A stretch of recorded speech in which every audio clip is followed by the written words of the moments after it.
So for the first time in a long time, there is a new wargame that has truly captured the entire studio by storm. We have all been painting the models and getting really excited to collect more and even play some games. It's Warcrow! Surprise! You still can't talk. Ah! Murray still doesn't have a voice, so once again, we're gonna do a lot of the talking as we discuss why we're interested in this game. We're gonna go through all of the factions, talk about the models that are available, the miniatures, because we all built some up for our respective factions and painted them. And finally, we're gonna talk a little bit about the gameplay, and you can decide for yourselves if this game is for you. Now, full disclosure, Corvus Belly have sponsored us in the past, and they did give us the Warcrow stuff for free, but this video is actually not sponsored. And we're doing that because we want to give our genuine opinion of the experience. It's not all roses and sunshine, so stay tuned for the full video because we're going to go through everything. But we're going to start that journey with the lore. Just what is Warcrow? It's Warcrow! Almost. You almost did.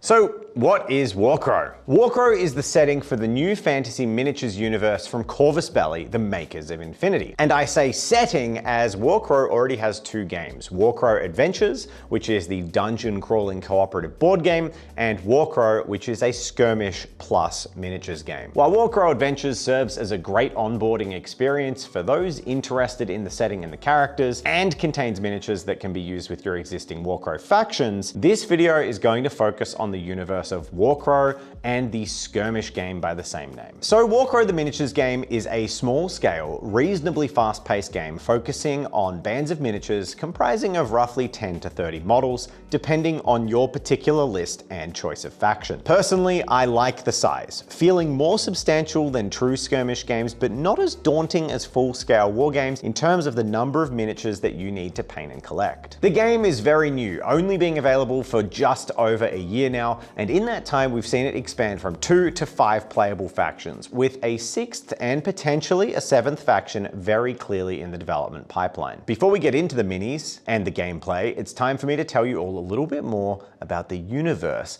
and the lore behind it.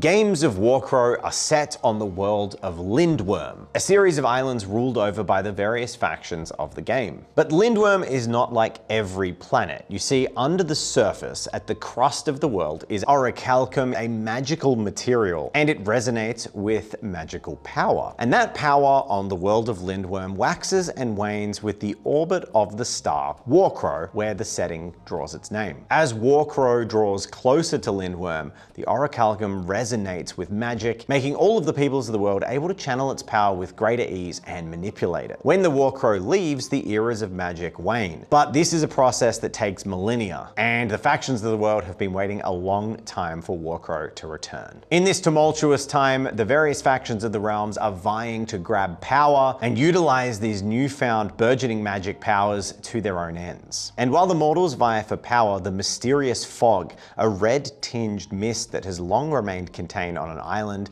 is now spreading and emerging. And when the mist flows upon a town and then recedes, nothing but dead corpses lie in its wake, and horrible monsters seem to lurk within its borders, making this a deadly threat for everyone in the realms. But despite the increasing magic in the setting, using it is not without a penalty. For magic users who draw on its power, gain what is called the Stain, strange splotches upon their skin and flesh that appear in various areas as they attune with and use magic. Now, while it is still a stain, it can be cured, healed, controlled, and managed, and this is where the wizards of the world must be careful in how they delve into the power, for if they ignore the warning signs, they will develop tinge, weeping open sores of black tar, and strange mutations that cover their body as magic takes its toll upon them. I've already mentioned the peoples of this realm a few times. It's time to talk about the factions present in Warcrow.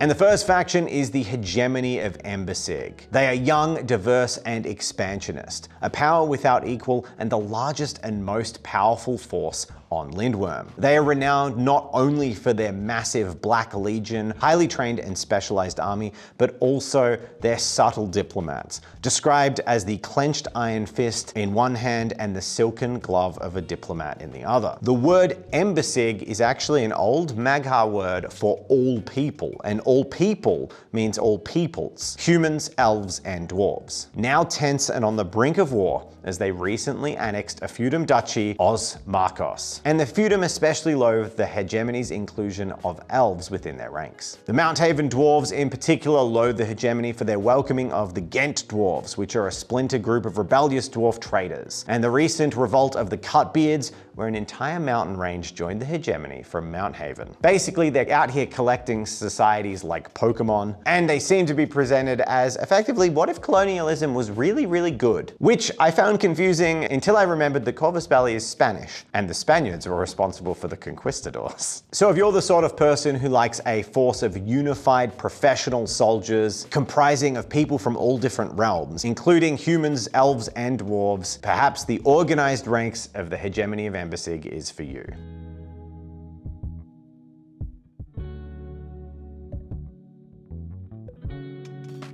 In the Prior Age, the Elven Empire of Gay Assail ruled the lands. However, a civil war erupted, and the army of the Radiants proved the victor. A large part of this force settled in the Great Forest after the conflict, and these would become the Sÿenann. Adapting to the environment, they created a harmonious, egalitarian society. Every day, conflicts rise, and the Sÿenann are increasingly forced to defend their home. The Hegemony, always keen to expand, seek the forests and their secrets for themselves, while the dwarves of Mount Haven see the forest as exploitable land for resources and mining. More troubling than any of these more fathomable threats is the deeper corruption. The deadly crimson fog has begun encroaching on the Great Forest's borders, previously untouched due to elven magic. The horrifying mutant beasts within leaving great slaughter in their wake, and proving the wards and defenses of the elves are beginning to falter. While many Sÿenann refuse to admit the likely truth, many more recognize the hallmarks of the dark-minded. Elves that push past the limits of magic in the quest for power and immortality. The newer generation of Sÿenann refuse to sit idly by and let these evil elves return. Deadly, fast, and prepared, Sÿenann militia fight in raiding bands and fluidly navigate their own territory, luring foes into traps and striking down their enemies with precision. So if all that sounds like fun, then maybe the Sÿenann are an army that you want to pick up for yourself.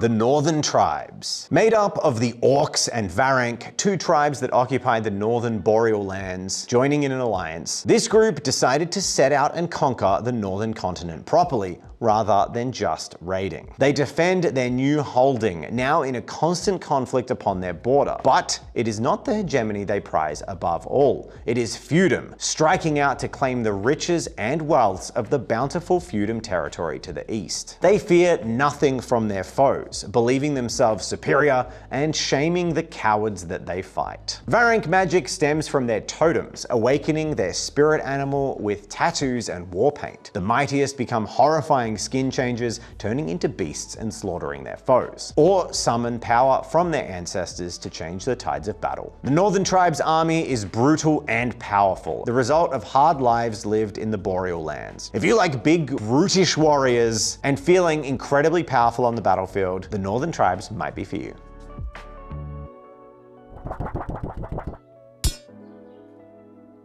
Feudom. With over 1,000 years of preserved traditions, Feudom are an old culture that worship the two moon goddesses, Selas and Losna. And you need a lozenge. Good. Well done. With the strength of arms of their knightly orders and an unshakable faith, Feudom believe that they are destined to protect the world and due to inherit it, conquering all other enemies and standing victorious above them, as they rightly should. Wealthy and powerful, this ambition is being put to the test by the sudden encroachment of hostiles from all sides. United by faith and purpose, as well as lineages and bonds of honor, Feudom armies fight surrounding their steadfast and powerful priestesses, women who to channel their power to support and enhance the Knights of Feudom. So if a splash of classic old medieval Feudomness, knights in glorious shining armor is your cup of tea, Feudom might be exactly what you're seeking. So if you're more into 3D printing than buying resin miniatures, perhaps we've got something for you, because our Kindred of the Abyss sailors, the Kindred swabs, have just been finished off. Sculpted by Patrick Keith from Bombshell Minis, these make for fantastic light infantry with an awesome naval theme. We're so proud of how these came out. They're available on the Tabletop Time web store if you didn't back the Back-A-Kit campaign, but if you did, simply go into your downloads and you can download these files right away. All of your support and purchases of these files, of course, help Tabletop Time out and keep us running, and we'd absolutely love to see what you do painting the Kindred. Come share them in the Discord. We love seeing painted Kindred models, and there's so much more to come. Thanks for your time. Links are in the description.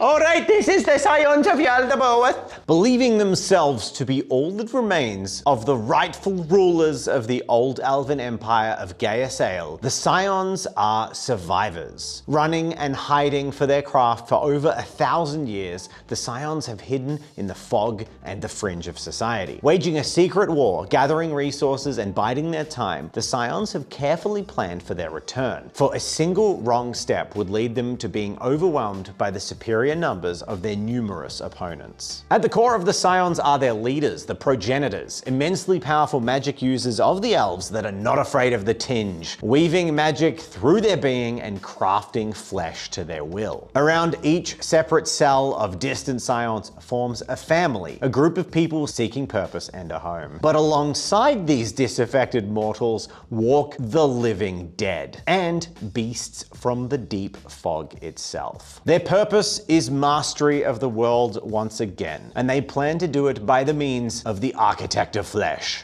their deity, their leader, the Father Mother. Each year the fog, named the Architect's Breath by the Scions, spreads, covering their advances and influence as they grow more powerful in time. They're basically enemies with everyone, they don't really have any allies or tenuous allies, and overall, if body horror, flesh crafting, and a really interesting blend of like low-grade monstrous minions and really powerful spellcasters appeals to you, perhaps you should check out the Scions of Yaldabaoth. Mount Haven!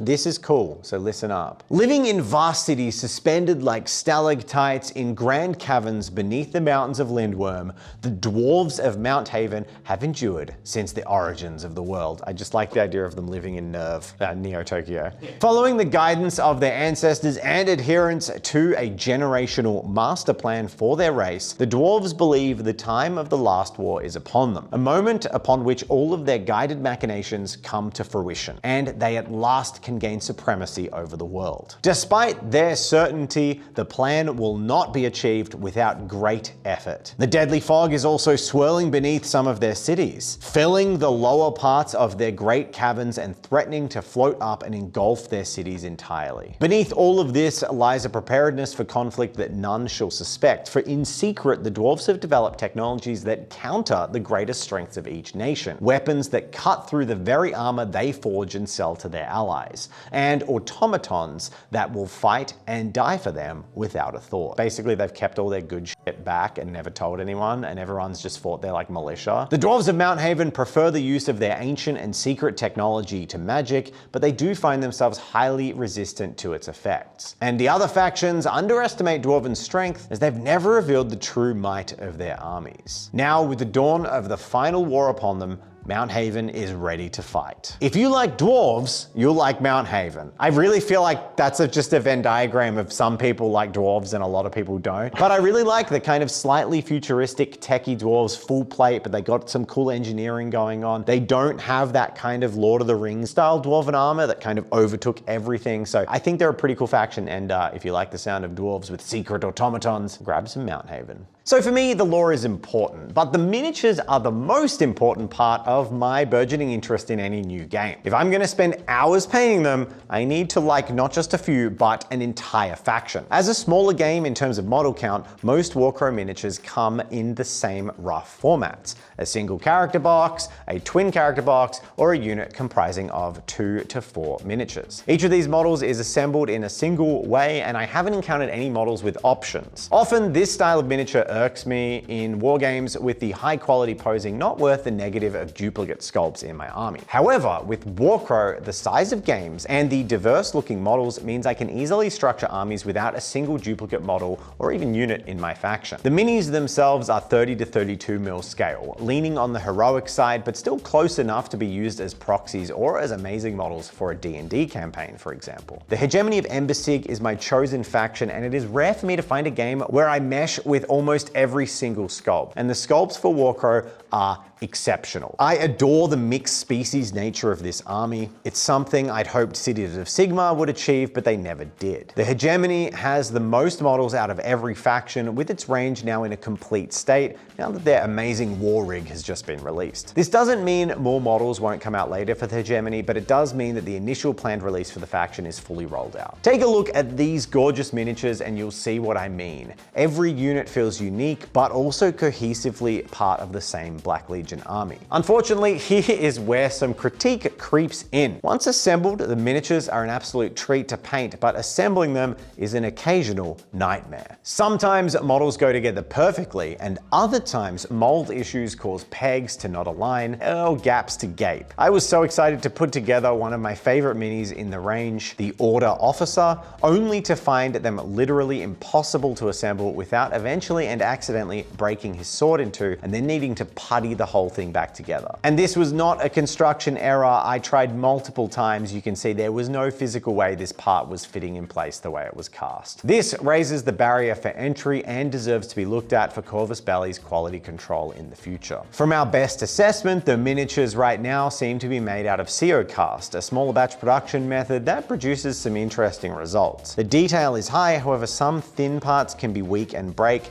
and the entire material is slightly flexible, which is actually a plus, as dropping the mini can be a lot more forgiving, so elements are less likely to snap off. Now, I have read on Reddit that some people are saying that they might be changing the material, but I haven't seen that confirmed anywhere, so we'll see how that goes in the future. So this is a bit of a cut in because we made a discovery while we were building the second box of Song of the Dormant. We were doing that to play a game. We'll get to that later in the video. But for now, I've seen rumors that Corvus Belli are moving from Ceocast to this like blue resin, and some of the models were in this blue resin. And when we assembled them, oh my God, this is night and day. Every single problem I had with the Ceocast, these just slide together. The casts are beautiful. And Corvus Belli, if you go in the full direction of this and everything becomes this, all of my qualms about the miniatures, in any of the quality issues, fades away. So provided the company is moving towards this, I think we can, take our negative comments about the assembly with a bit of a pinch of salt. Although if you do buy older models, like all my models that were released earlier, because I'm doing Hegemony, you're going to be using Ceocast, so be aware of that. Unless you're watching this video in 2 years and they've transitioned them all to the magic blue stuff. Hooray! The model I've been painting is a Hegemony Bucklerman, the basic infantry unit for the Empire. I decided to go with the official color scheme of the army, but took it my own way. While the box art for these models is exceptional and I couldn't paint it as well as that, I personally dislike the use of cool tones for both the black fabric and the silver armor. So I've decided to use a warm gray tones for the fabric and cool gray tones for the armor, helping to separate these two areas. I also wanted to give a shout out to one of the long-term absolute painting goats on YouTube, Vince Venturella, who has been making hobby tutorials for longer than I've been on the platform. I followed Vince's tutorial for blonde hair here, as I could not get it to look right without it. Overall, I'm super happy with the outcome and cannot wait to take it even further with the characters. Because who's got time to fix mistakes on a basic trooper like this? For this video and to kickstart my warband, I picked a small standalone model and two that looked similar to make a total of 3 miniatures from the Sÿenann action pack. All of the sculpts in this box are completely unique, which is great if you're someone who loathes batch painting like myself. When it comes to the design of the Sÿenann, they're a unique take on the classic elven force, conveying more of a hostile forest hunter vibe and a ton of different textures to paint. The base range for the Sÿenann, in my opinion, are pretty good. However, the Sÿenann officer's kit I'm really keen for, as I really like the designs and adding metal armor into the mix. But for now, I can practice on my starter force and figure out how I want to paint them. But we gotta build them first. Speaking of building, I do have a slight critique when it comes to assembling these guys. I had similar issues to Dave when it came to cutting and trying to fit the pieces together.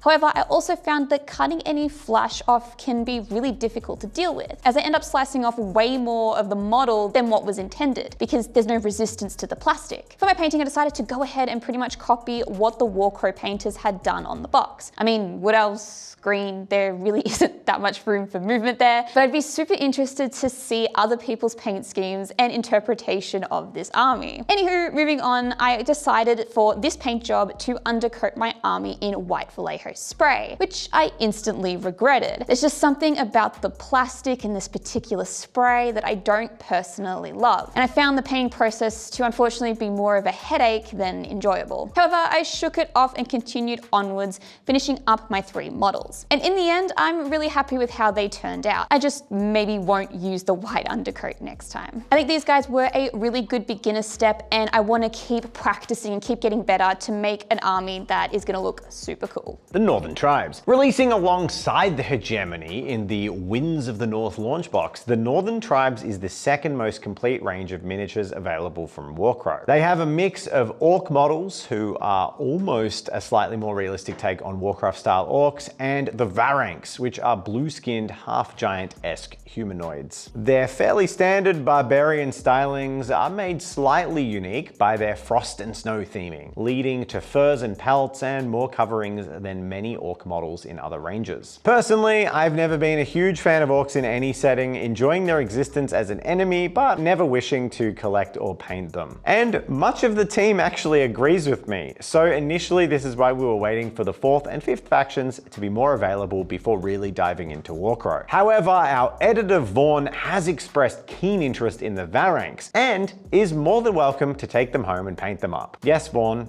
that is permission. The aesthetic of Feudom nails the vibe of feudal knights in glorious armor and colorful footmen with billhooks. Throw into that a dash of priestesses wielding holy magic and you have a very cool theme where I was excited to paint literally every model in the range. Not a feeling I get very often with a lot of war games. When it came to assembling my miniatures, I had very little to complain about. Probably because they're so new, but trimming, flashing, and mold lines of halberds was unavoidable. But I will say that the sprue gates were quite bulky to the extent that the connection was nearly the size of the parts attached to them, like a foot or something, meaning I had to be a bit careful about how I cut it off. My priestess's staff also had a severe case of the droop, you know, you get that with some plastic sometimes. And here I did discover something kind of neat. Turns out Seacast has a slight plastic memory, so when I dipped it into water, the staff basically unfurled itself and went straight back into a straight line. It was great. For the actual paint job, I wanted something vibrant and colorful, so I actually decided to go as close to the artwork in the book as possible. So what I did was I actually sprayed my models with a base coat of purple to provide some,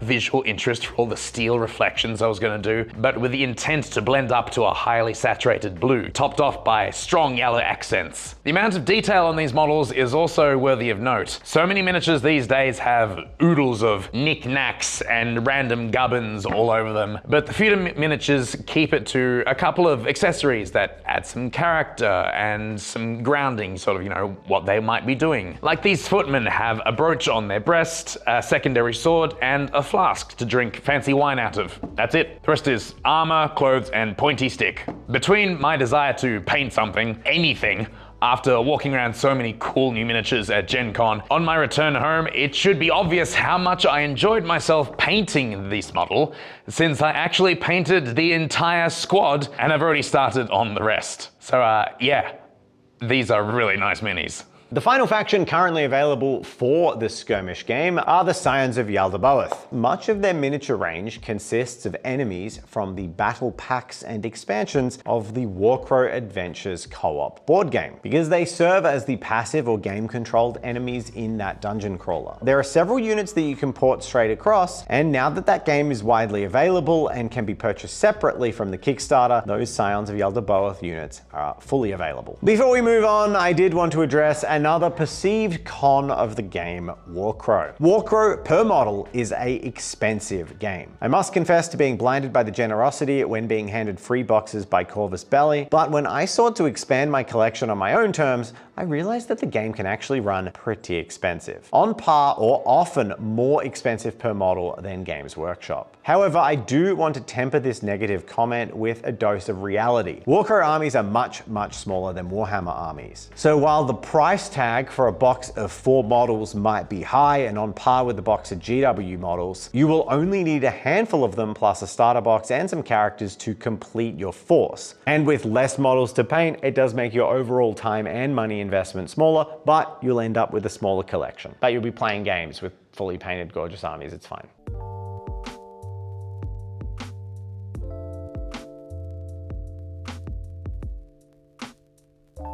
So the gameplay of Warcrow. Well, Murray and I have had the pleasure of being demoed Warcrow by Corvus Belli when we've gone over to America, but Jen has never experienced the game. So we thought, what better way to kind of talk about the game than to teach Jen how to play and then give our thoughts afterwards. So Warcrow was actually a lot of fun. It reminded me of some of the other skirmish games that I've played in the past, but it had a couple of key differences. Everything was really clearly laid out on the cards, and it didn't take too long for me to sort of get into the groove of the game.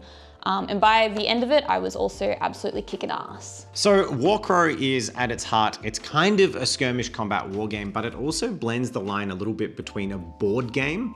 I'd call it like skirmish plus, because most skirmish games, like, you think of Mordheim, you think of Kill Team, they focus on each individual model and you maybe have like 6 to 12 models. I've seen tournament lists of this game and usually the model count's more like 15 to 30. You have several of the squads of 4, not nearly as high as a full war game, but it is a bit more like a war game, I guess, than like Kill Team. Yeah, I think it's kind of that in-between blend of like a Warhammer army and a like very basic skirmish game. So if you're someone that maybe is a bit intimidated by Warhammer, something like this could be a good sort of in-between for that. So the game has several principles that are kind of unique and interesting. One of them is a variable turn length based on the mission. There's a number of game rounds to complete the game, but then the number of actual turns, each turn being I activate a unit, you activate a unit, that changes or can change depending on the mission or the agreement. So you can have like a 2-turn, 4-round game, or you could have like a 4-turn, 3-round game, or any combination of those. And the scenarios dictate this, which I think is pretty interesting. The main attraction of this game to me is the amount that you roll off with your opponent, particularly when you're attacking and defending, and also rolling off when you're using spells and stuff. That's also a lot of fun. You always feel like you have a little bit of impetus, or your character isn't completely defenseless or whatever. You can do a little bit. And yeah, the units are really cool. Basically everything is centered around the sergeant. Everything else is sort of tokens that you basically use to physically like block an area to like stop people getting past. And it sort of denotes, as you lose characters from the unit, they get less strong. They lose stats, basically. They get a debuff. And that's a lot of fun. I really like it. Something I thought was interesting, talking about the dice and the rolling off mechanics. Jen and I went for a little walk and we were discussing the game.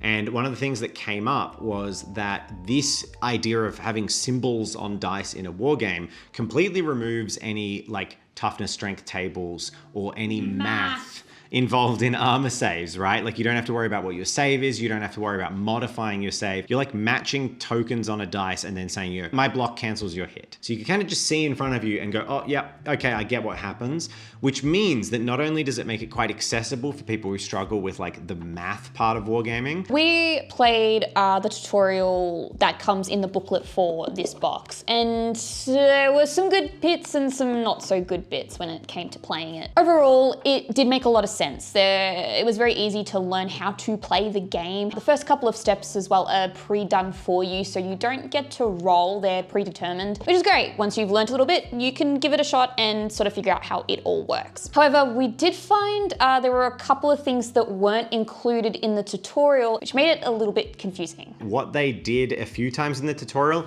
is sort of introduce something, but then not follow through on it. So you'd find out that your unit has become stressed, but they won't explain what stress does at like any point, and it becomes really unclear what the relevance of it is. Whereas my preference is, if you're going to do a learn to play introductory version, it is fine to slim down the rules, but just fully do include rules or fully don't. Explain it fully if it's relevant. If it's too complicated for your intro scenario, just hold the whole rule back. Don't use stress if stress isn't gonna matter. It ends with you scratching your head being like, but does my stress do anything? And then you're like flicking back and forth through the intro tutorial and it doesn't say anything about it. And that's the other thing I'd say, is this booklet really needed like a 2-page reference guide and like just a abbreviated version of the rules, which I was very surprised to find it didn't have. For me, the novelty of the game and the gorgeous minis is really what's selling me, but I am intrigued to explore it. I think there's a board game-esque complexity in the game and the dynamic of alternate activation, the combos, the abilities on characters that make me really keen to actually play some games of this. I do wonder how deep it's going to go. Like, does it become solved in the way that a board game can kind of feel solved once you've played 10, 20, 30 games? Or does it continue to keep that narrative freshness in the way that, you know, more traditional war games do? Yeah, I totally get what you mean. I do want to play a few games of this to sort of get my head around it, like get it streamlined, see exactly how fast you can pace this game, as well as try some like combining characters with units to see, you know, is that fun? Does it add a sort of a flavor to it? And I think I do understand what you are talking about with how varied can you make the game. I feel when it first came out, Sigmar Spearhead was really fun, quite a novelty. It's like, oh, you get all this stuff, but then there was no change, no alteration to those lists, basically. And basically, yeah, does that extra crunchiness, that board game aspect, sort of lend to this a bit? I also just wanted to mention too, we played Warcrow Adventures on the cruise. So if you have picked up this game and you want to try Adventures, or you've tried Adventures and you want to pick up this game, they actually share a few similarities. So there were a couple of things like the dice and the game tracker are similar in both games. So it kind of helps to have a little bit of familiarity, I think. Jen, you're 100% right. And I actually think this is a really interesting game, because most games, I'd say it's like you're a board gamer or you're a war gamer. I think if you're a board gamer that's curious about wargaming, get Warcrow Adventures, play that. And if you love it, then get Warcrow, because they share a lot of elements. They share the dice, they share the initiative tracker. You know, they're a bit different, but if you're a board gamer who would like a dungeon crawler, I think this is like the perfect game to then extend that into dabbling into wargaming, which is kind of unique. But if you want to make your mind up for yourself, Corvus Belli does this horrible thing where all of their rules are free online. So you can just go and download the entire core rulebook and read it. So if you want to find out if this game's for you, you don't have to spend $100 on a hardcover rulebook. You can just read them. And all the army building, all the points, all the apps, all the unit profiles, it's all available online if you want to go check it out. So it's a really good avenue. But overall, I mean, thank you to all the people that watched. Thank you to our patrons for your ever and ongoing support. And I hope you liked us exploring a different war game. And this was kind of an interesting video. I think we'll do another video on our Warcrow forces later when we finish painting them up and stuff. I don't know what we'll do. Maybe we'll do a battle report. That's unlikely. We'll see. Is it the B word? We just want to make battle reports. And if you want to download and print miniatures, go buy the Kindred of the Abyss Sailors, available in our web store now. Nice. Bye, everyone.